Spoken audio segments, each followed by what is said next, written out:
Bio je to, kako se to voli reći, vrući krumpir. Definitivno kada smo došli, ali meni je to izazov i cijelom mojem timu bio je to izazov. Vidim da i dečki koje sam ovdje zatekao u stručnom stožeru su zaista fajteri i ne priznaju neuspjeh, tako da brzo smo se mi ušaltali. Teško je bilo očekivati da ćemo odmah u toj utakmici za kojoj je bilo 2 dana pripreme, odnosno za tih serija u 3-4 utakmice napraviti nekakvo čudo. Eventualno taj nekakav mentalni reset i to je bila prva zadaća. Znači ponovno vratiti momčad povjerenje, ponovno ih uvjeriti da su oni dobri jer zaista jesu.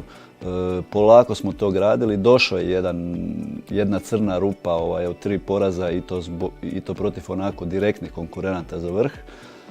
Tu je bilo dosta nesreće, praktički sve 3 utakmice sa igračem manje i kad ste s igračem manje teško je pokazati što vrijedite i kakve ste kvalitete. Ali baš to nam nije dalo da se poljuljamo, jer znali smo da možemo, znali smo da vrijedimo. Kad si s igračem manje teško je nešto očekivati, a mi smo oba 2 utakmice, praktički 2 najbolje momčadi, Olimpiju i Koper, držali na malo šansi, praktički na 0 do zadnje minute.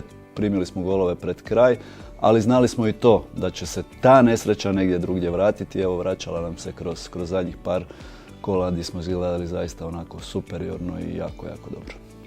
A mislim da svaki naš navijač vidi tu konekciju, tu brzinu pasa, taj kontinuirani napad. Jednostavno smo mi toliko hrabri, toliko dominantni da svakom protivniku možemo držati loptu minutu, 2 u posjedu kroz nekakvih 20-25 neprekinutih pasova.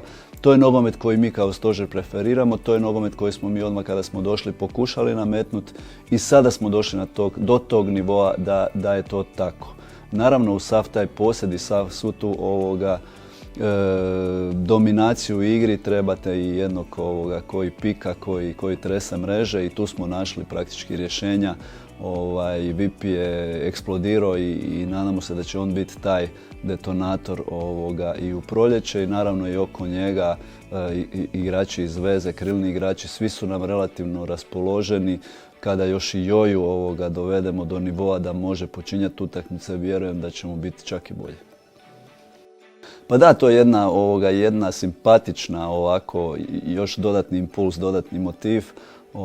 Trener plaća catering svaki puta kada momčad pobjedi bez primljenog gola. Zaista je to dobro jer držite momčad još i u toj jednoj podsvijesti. Ja znam iz svojeg iskustva, igračkog iskustva, pa poslije i trenerskog iskustva, svi nas izvana gledaju kroz nekakve novce, aute koje vozimo, ali vjerujte mi, nijednom igraču u primisli novac nije kada izlazi na teren, niti dok utakmica traje.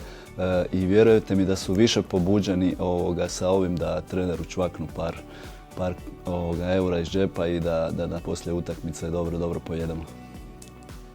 Da, pa plan je relativno jednostavan, znači prvih 10 dana potpuni pasivni odmor, nakon toga preporučio sam igračima da polako traže svoje zamjenske sportove, da jako dobro paze i nije preporučljivo otići na snijeg i na skijanje, vidjeli ste šta se dogodilo Neueru, ali recimo nemam ništa protiv dvoranskog nogometa, protiv futsala, da i dalje održavaju formu, protiv nekakvog plivanja, trčanja, tako da će oni dobiti nekakav plan i program šta će raditi u toj drugoj fazi odmora, jer ne volim da mi igrači dolaze na pripreme nespremni. Znači taj prvi plan priprema kreće već sa 28.12. od kad počinje njihov taj nekakav individualni program, neke stvari koje moraju odraditi sami.